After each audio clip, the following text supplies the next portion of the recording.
Bagi saya ya silahkan, Anda keturunan Ba'lawi gitu kan, ya silahkan. Saya keturunan Mahmudin gitu, ya kan serba sama aja. Anda keturunan Minak Jinggo, enggak apa-apa, Minak Jinggo juga. Bagi saya sama aja Minak Jinggo atau Ba'lawi gitu, Kenaro gitu. Artinya mereka ini mempunyai kedudukan yang sama di depan hukum dan pemerintahan. Nah, yang khurafat-khurafat itu menurut saya harus diakhiri sekarang.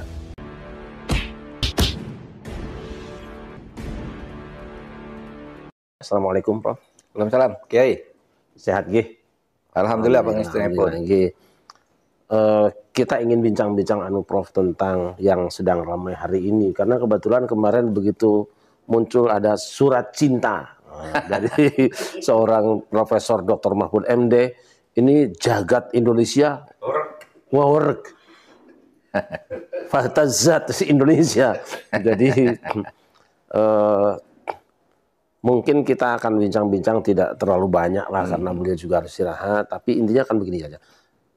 Apa sih sebetulnya yang melatar belakangi Profesor berkirim surat cinta via Raden Haji Omah Irama yang dibawa oleh Gus Miftah Bahrawi itu? Yang pertama kali masalah nasionalisme saya ya, rasa kebanggaan saya terhadap Indonesia itu ternodai oleh sikap-sikap beberapa habaib. Tidak semua habaib, saya punya banyak teman habaib juga yang sampai sekarang masih silaturahim. Tapi ada beberapa habaib yang membuat hal-hal yang bagi saya menodai kemuliaan leluhur saya juga. Saya harus anggap leluhur saya, bangsa Indonesia itu mulia, tidak kalah mulianya dengan habaib. Dan ini yang mendirikan Indonesia. Nah, rasa kebangsaan saya itu ternodai ketika muncul berita-berita yang terakhir ini. Saya ingin katakan dulu, Kiai, ya, bahwa bagi saya sendiri berdasar histori masuknya habaib yang baik yang masuk baru abad ke 19 maupun yang masuk sebelumnya. Bagi saya sendiri apakah mereka itu turunan Nabi atau tidak, itu bagi saya enggak terlalu penting ya. Ba'lawi kalau bagi saya bukan gitu ya, bukan turunan Nabi karena dari filologi jelas ya.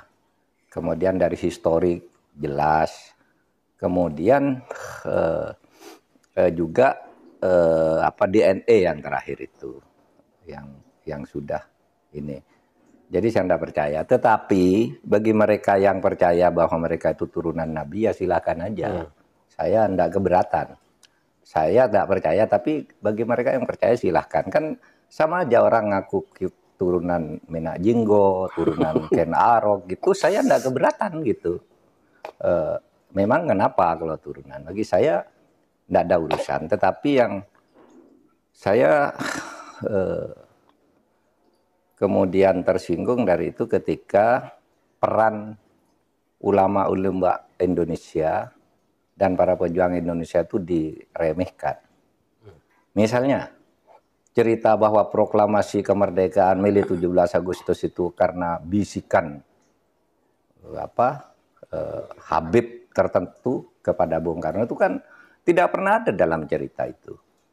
Semua yang menulis selama ini, Bung Karno pulang dari Dalat dijanjikan kemerdekaan, lalu terjadi sini tarik-menarik antara pejuang. Yang satu ingin merdeka secepatnya, yang satu menunda sesuai dengan persetujuan Jepang. Sampai Bung Karno diculik. Tanggal 16 itu diculik, enggak ketemu Habib. Diculik oleh pemuda itu, enggak ketemu Habib siapa. Diculik, dibawa ke Rengas Dengklok. Pokoknya merdeka sekarang, kata Bung Karno ntar dulu. Gitu. Akhirnya sesudah itu malamnya rapat di rumah Laksamana Maeda. Laksamana Maeda itu adalah Dandim lah, Dandim kota Batavia, tapi angkatan laut kan karena di Batavia, Dandim Batavia kalau itu. Laksamana Maeda itu yang minta Bung Karno, Bung, kalau Anda mau rapat untuk merumuskan proklamasi besok pagi, di rumah saya aja, aman, saya yang jaga. Bukan Habib, nggak ada Habib. Cerita Habib ini nggak pernah ada di dalam sejarah, kecuali dulu menjadi apa itu Usman Yahya itu menjadi muftinya Belanda,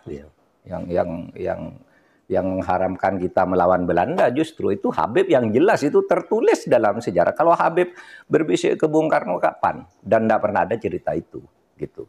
Orang boleh mengatakan ya, oh, mungkin Bung Karno bicara berdua, ya tidak ada, sejarah itu tidak bicara, tidak percaya pada bicara berdua. Itu satu. Itu menodai merusak rasa kebanggaan saya bahwa ini perjuangan bangsa Indonesia sendiri. Bahwa ada Habib membantu, ya bisa saja, kan bukan hanya Habib yang membantu. Anggota BPUPK itu kayaknya tidak ada Habibnya. Kalau Cina ada, Jepang ada, gitu. Arab non Habib juga tidak ada karena Abdurrahman Baswedan tuh kayaknya tidak BPUPKI, bukan masuk para pendiri gitu ya. Nah kok sekarang lalu Habib, lalu para pejuang dihabibkan semua kan, Diponegoro, siapa lagi? Imam Bonjol. Wah itu kebanggaan orang Jawa loh, Diponegoro itu. Lalu dihabibkan. Habib dari mana? Ya Habib dari mana gitu. Nggak ada sejarahnya yang menyatakan itu. Nah itu apalagi sekarang langkah-langkah khurafat ya yang dibangun oleh mereka, yang ketika itu muncul gitu kita nganggap kan itu seperti dongeng, bukan buat seperti wahyu. Masa malaikat katanya diusir, malaikat dikirimi surat, ini apa ini saya bilang. Jadi agama tuh menjadi dongeng akhirnya. Saya percaya pada mukjizat, pada karomah, tapi enggak kayak gitu juga gitu. Yang cerita-cerita Habib. Nah, ketika ini muncul kan Rumah Irama dituding-tuding oleh seorang Habib. Rumah Irama, kamu fitnah, tunjukkan siapa yang bilang gitu. Kan kemudian muncul semua nih, ngomong ini ngomong ini ngomong ini. Ada yang macam-macam bahwa satu kaki Habib itu lebih tinggi, lebih mulia dari 70 kepala kiai. Kan gitu, itu kan penghinaan betul. Kalau orang tidak terhina dengan ini, saya kira tidak rasa kebangsaannya rendah. Karena itu dinyatakan, harusnya ditegurlah oleh kelompok habaibnya sendiri. Ada yang bilang juga Habib itu meskipun mabuk, berzina, itu jangan dimarahi. Karena kalau Habib itu pasti masuk surga. Aduh dari mana? Nah kalau gitu, dan ini tidak ada yang menjawab bahwa ini tidak benar gitu, tidak ada Habib yang menjawab gitu. Bahwa ini loh yang dikatakan, tidak ada tuh yang menjawab. Hanya berkekeh aja bahwa Habib itu berperan di Indonesia, Habib itu wali, Habib macam-macam gitu. Nah oleh sebab itu, bagi saya ya silahkan, Anda keturunan Ba'lawi gitu kan, ya silahkan. Saya keturunan Mahmudin gitu, ya kan sama aja. Anda keturunan Minak Jinggo, tidak apa-apa, Minak Jinggo juga. Bagi saya sama aja Minak Jinggo atau Ba'lawi gitu, Kenaro gitu. Artinya mereka ini mempunyai kedudukan yang sama di depan hukum dan pemerintahan. Nah yang khurafat-khurafat itu menurut saya harus diakhiri. Harus diakhiri sekarang, karena menimbulkan fitnah kan. Fitnahnya apa? Misalnya itu mendirikan kuburan-kuburan itu karena si Habib itu yang dirikan kuburan-kuburan itu sebelumnya pernah berfatwa bahwa Habib itu meskipun sudah mati mendatangkan uang, kan gitu kan? Itu kan fatwanya waktu itu agar orang menyembah. Lah, kok ujung-ujungnya lalu membuat kuburan agar orang bersedekah di situ? Kan tidak benar. Orang bersedekah agar ini dianggap Habib keramat. Ada di daerah Jawa Timur itu ada kuburan korban PKI tahun 65. Dulu disebut Sayyid Y gitu, kalau Jawa Timur kan Y gitu. Nggak ada yang peduli. Lalu tiba-tiba beberapa tahun terakhir ini itu dibangun di sini, dibangun Habib ini, orang berbondong-bondong. Kenapa ini siapa? Nggak jelas kan? Nah, yang begitu itu membodohi bangsa Indonesia. Tapi saya ya hormat aja pada Habib seperti saya menghormati orang lain gitu. Karena kedudukannya bagi saya di depan hukum dan pemerintahan sama aja. Gitu. Kiai. Ya, jelas ya. Jadi beliau punya dua kesimpulan. Yang pertama, semua manusia sama. Ya. Mau Bani Menak Jinggo, mau Bani Ken Aro, Ken Dedes, apa yang lainnya lah, atau Bani Toshiba misalnya, gitu. Sama saja. Yang kedua bahwa beliau tidak terima, tidak terima kalau leluhurnya itu dihinakan, menganggap bahwa leluhur bangsa Indonesia ini tidak berjuang. Ya. Seakan-akan kuburan-kuburan para pejuang pahlawan itu nggak ada nilainya. Justru orang yang selama ini dianggap sebagai pro kepada penjajah kok malah dipahlawankan. Mungkin itu Prof. Iya, iya. Jadi betul. Jadi yang membantu Indonesia itu berjuang sendiri. Satu-satunya bangsa yang mengusir penjajahnya adalah orang Indonesia dan bangsa Indonesia sendiri. Bahwa ada orang lain yang membantu bukan hanya Baba Alawi, Baba Alun juga. Baba Alun, iya kan? Iya. Baba Jack Ma. Belanda dulu yang mendirikan partai politik pertama di Indonesia itu dulu Belanda, namanya Eduard Weesdekker. Multatuli. Iya, itu kan membantu Indonesia, gitu. Bukan hanya Habib. Jadi Jepang lebih banyak membantu daripada Habib. Malah kalau Jepang tuh memfasilitasi kemerdekaan itu sejak awal masuk. Minta agar lawan tuh Belanda karena kita bangsa Asia, bangsa yang sama dengan mereka. Kan itu Jepang. Sampai kita bangkit semua rakyat itu. Rasanya enggak ada tuh Habib-Habib waktu itu. Saya enggak tahu ya Habib siapa ya yang ikut-ikut begitu itu. Berjuang kemerdekaan Indonesia itu. Yang namanya terkenal ya. Kalau Pak Baswedan itu Arab Indonesia, tetapi dia menurut sumber itu bukan Habib. Baswedan tuh bukan Habib, bukan Baklawi, maksud saya. Itu yang yang saya ketahui. Tapi mari kita bersatulah sebagai bangsa, jangan membuat kasta-kasta di dalam keberagaman. Yang satu lebih mulia, yang satu berhak masuk surga, yang satu masuk neraka, itu enggak boleh begitu. Dalam keberagaman itu sama di depan Allah. Takwanya aja. Gitu? Ya, ketika mencuat masalah ini, Prof, masalah pembahasan nasab dan pengungkapan pemalsuan kuburan, termasuk juga pemalsuan sejarah kemerdekaan, pemalsuan berdirinya NU, pemalsuan Jatman, dan sebagainya, muncul ada statement dari orang-orang tertentu yang mengatakan bahwa ini kan berarti membeda-bedakan antara yang satu dengan yang lain. Kita sama-sama pribumi gitu loh. Kenapa harus ada dikotomi?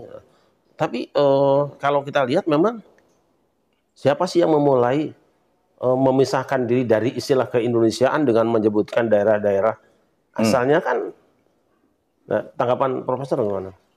Enggak, kalau identitas kesukuan di Indonesia itu sudah lama, tetapi tidak pernah ada statement bahwa satu suku misalnya Jawa lebih mulia dari Melayu, Melayu lebih mulia dari Batak, enggak ada waktu itu. Ini kan baru-baru saja ini lalu dimasukkan dengan cara keagamaan bahwa Habib itu lebih mulia. Silahkan bagi yang percaya, karena yang tidak percaya itu punya dalil keagamaan yang kuat juga bahwa orang yang di depan Allah itu hanya takwanya, bahwa siapapun kalau bersalah ya dihukum, kan begitu. Itu dalilnya. Jadi lalu kalau Habib lalu tidak dihukum, Habib tidak dosa, itu kata siapa?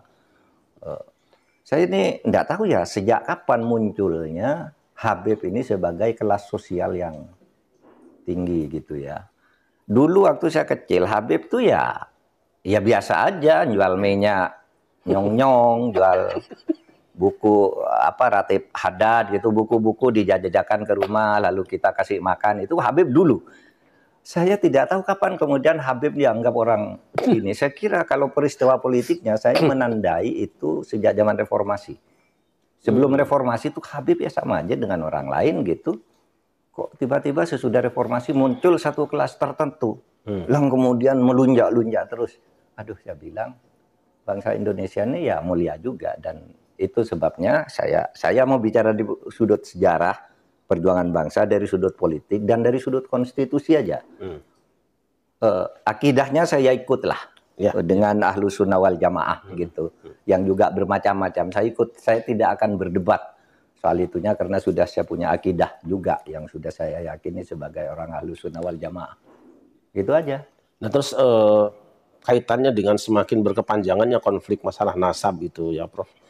Mungkin punya pandangan lembaga mana atau institusi mana yang punya dalam tanda petik kewajiban ya, baik secara moral maupun secara konstitusi untuk mungkin menuntaskan masalah ini supaya cepat tuntas, karena bagaimanapun juga sekarang sudah menjadi isu yang bahkan menginternasional dan menimbulkan konflik horizontal di antara warga kita.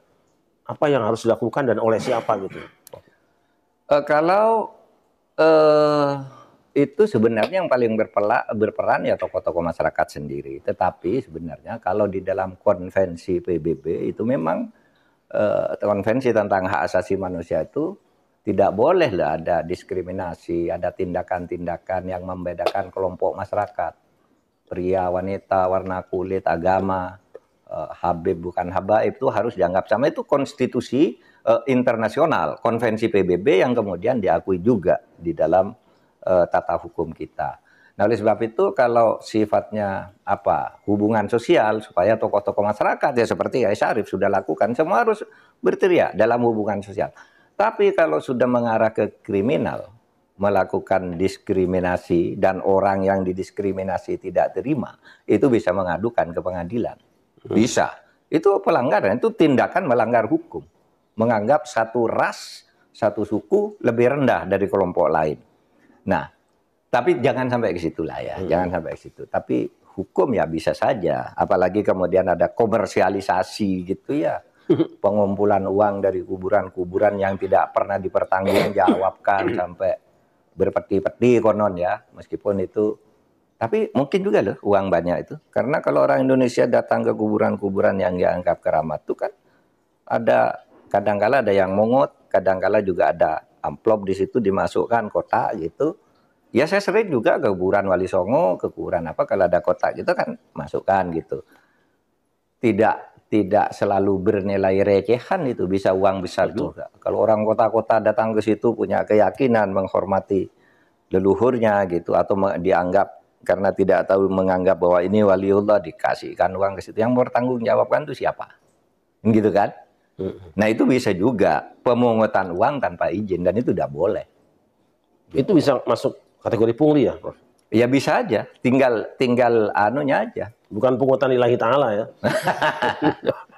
Ya tapi kita tidak usah sampai ke sana lah. Kita sebagai bangsa bersatu aja.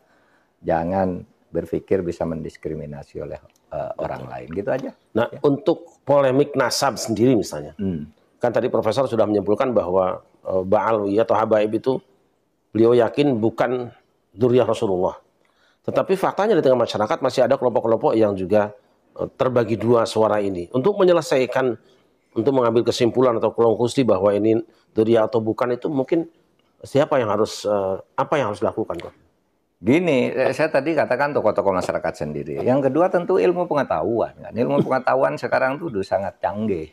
Sudah ada tes DNA, ada filologi, ada ilmu sejarah, gitu ya. Itu kan sebenarnya bisa menjelaskan. Tapi mungkin itu dalam waktu pendek kita mungkin hanya bisa meredakan situasi itu. Tapi kalau menghilangkan pendapat-pendapat yang salah itu perlu waktu pendidikan yang mungkin agak sedikit lebih lama. Tidak apa-apa. Kita didik masyarakat, kita beri kesadaran bahwa ini tanah air kita yang kita banggakan, diperjuangkan oleh leluhur kita sendiri, gitu. Dengan catatan sejarahnya yang sudah lama, bukan sejarah-sejarah buatan baru, gitu. Sudah lama. Nah, gitu kira-kira perlu nggak ada pertemuan antara dua pihak yang berselisih tadi diinisiatifi oleh siapa gitu? Apakah Majelis Ulama atau PBNU atau oleh pemerintah? Ya silakan aja kalau itu bagus, kalau memang bisa dilakukan. Kalau saya ketemu dengan duanya hari ini, saya ketemu dengan Kiai Syarif. Rahmat.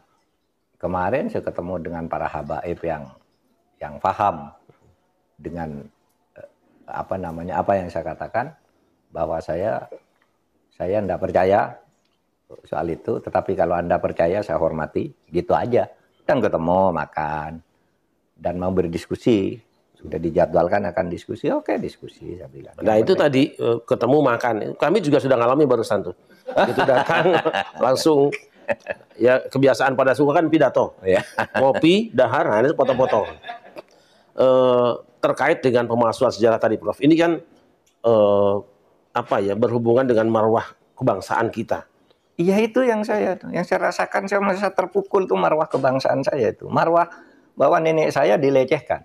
Dianggap pemimpin-pemimpin saya, guru-guru saya, kiai-kiai saya dianggap kepalanya tuh di bawah Habib gila sekalipun katanya kan. Habib gila, Bu. Kalau turun Nabi gila sekalipun enggak apa-apa itu masuk surga kan gitu. Kalau kiai-kiai Indonesia tuh apa? Kamu kan kalau enggak ada Habib, kamu nyembah batu katanya. Masa iya begitu? Itu sejarahnya ya bahwa Islam datang dari sana iya, tapi tidak bisa lalu diklaim oleh orang yang menamakan diri Balawi, karena sumbernya banyak di Indonesia. Betul. Banyak orang kita juga yang belajar Islam langsung ke sana, iya kan? Bahkan ada Cheng Ho juga. Ya, ada Cheng Ho. Iya kan? Saya sering mengingatkan teman-teman bahwa ada juga dari Trah Cina atau Tionghoa yang ikut berdakwah di Indonesia seperti Raden Fatah kan itu. Ya, Raden Fatah. Itu Cina, Cina. Itu Fatah lah ya. Iya. Nah, tapi masalahnya kan gini, Prof, sekarang itu kaitan dengan tadi ya, pemalsuan sejarah bahkan sudah ada di buku-buku toh. Bayangkan anak-anak sekolah sudah diajari buku-buku yang sejarahnya itu palsu. Kira-kira bisa nggak? Karena kan pelakunya itu sudah diketahui. Sutradaranya, pembuat naskahnya itu sudah diketahui, si pembuat kuburan palsu, pembuat sejarah palsu, memasukkan sejarah Datman, sejarah NU yang diputarbalikkan itu kan diketahui lah kelompok dan orang mana. Bisakah itu hal ini dibawa ke ranah hukum? Ada dua.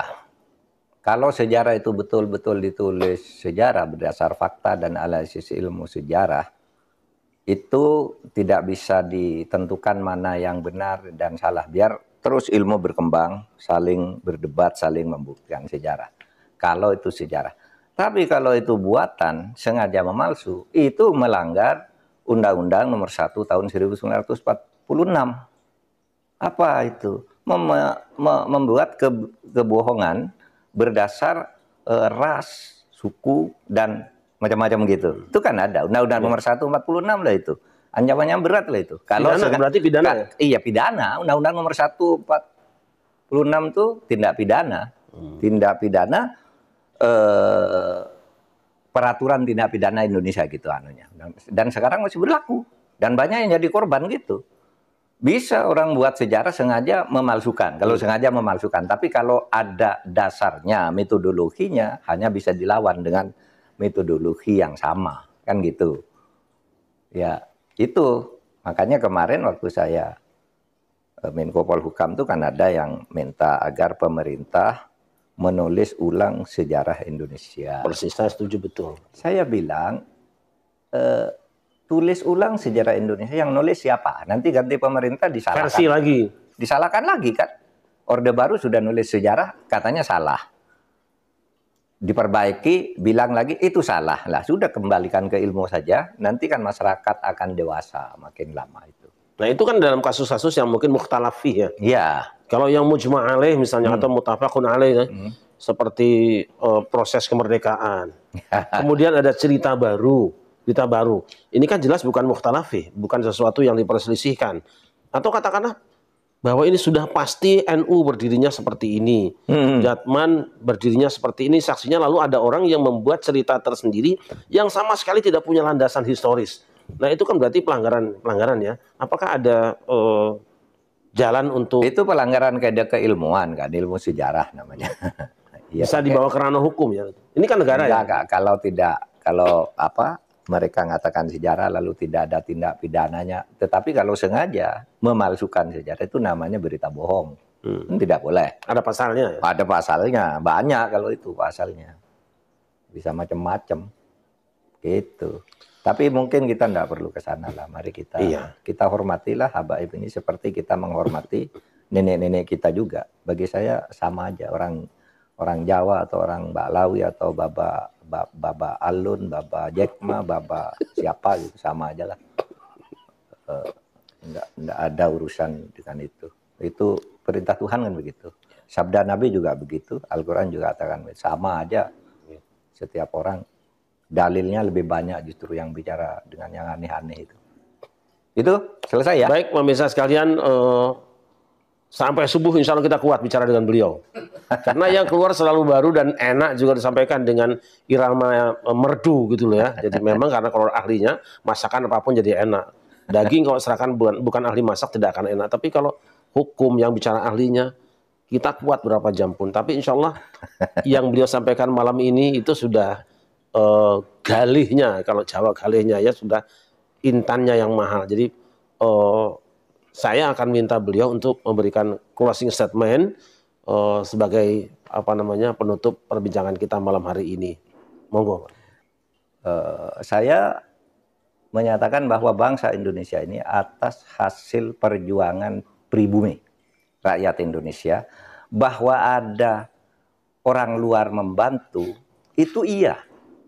Ada Baba Alwi, ada Baba Alun, ada Edward Swedeker, ada Maeda, itu orang Jepang, orang Cina, orang apa juga ikut membantu, orang Arab ikut membantu, tapi yang berjuang kita sendiri. Oleh sebab itu, ini jangan dicidrai. Saya cinta bangsa dan negara ini dengan sepenuh hati, ya berdasar keimanan saya kepada agama saya, kepada Allah Subhanahu wa Ta'ala, dan keyakinan saya di dalam cara berislam. Gitu aja. Baik. Bisa jazakumullah khairan jazah Pak Profesor Mahfud MD. Insyaallah manfaat, sangat manfaat ya. Sekali lagi kita doakan beliau sehat dan terus bisa memberikan pendidikan dan pengajaran buat kita anak-anak bangsa semuanya. Mudah-mudahan kita semua anak-anak bangsa sadar siapa kita dan mari kita syukuri nikmat Allah dengan sebaik-baiknya dengan tidak merasa lebih hebat dari yang lain. Kita sering mengatakan siapapun boleh ada di sini, tetapi jangan melukai hati Bunda Pertiwi, sebab itu akan mengusik perasaan kami semua. Terima kasih, hasbunallah. Assalamualaikum warahmatullahi wabarakatuh.